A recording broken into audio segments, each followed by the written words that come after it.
आमची जी मागणी आहे ज्युनियर कॉलेजच्या ज्या मुंबई विभागातील शिक्षकांच्या समस्या आहेत त्यांचं निराकरण योग्य होत नाही आहे. संच मान्यतेमध्ये अत्यंत दोष ठेवलेले आहेत आणि शिक्षकांची संख्या कमी होते आहे. विद्यार्थी संख्या दिवसेंदिवस कमी होत असताना संच मान्यतेमध्ये विद्यार्थी थोडे जरी कमी झाले तर तुकडी नष्ट केली जाते, जे नियमानुसार नाही. नियमांचं पालन करीत मुंबईच्या शिक्षण उपसंचालकांनी शिक्षकांच्या समस्या सोडवाव्यात, शिक्षकांची संख्या कमी करता कामा नये आणि या सगळ्या गोष्टीसाठी पैसे मागितले जातात, भ्रष्टाचार केला जातो. हा भ्रष्टाचार त्वरित थांबवण्यात यावा.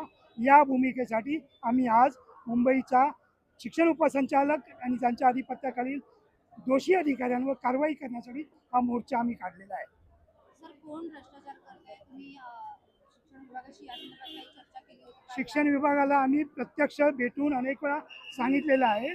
आमच्या इथल्या कुठल्याही शिक्षकाला विचारा, वेतन निश्चितीकरण असो, वेतनाचं नियमित वेतन सुरू होणं असो, नियुक्ती मान्यता असो, या सगळ्या गोष्टीसाठी पैसे मागितले जात आहेत. शिक्षक भरतीमध्ये सुद्धा शिक्षक भरती आमच्या कार्यालयातली माणसं नेमावीत अशी भूमिका घेतली जाते, अन्यथा शिक्षक संच मान्यता देत नाही. अशा प्रकारचा भ्रष्टाचार हा खूप मोठ्या प्रमाणात होत आहे.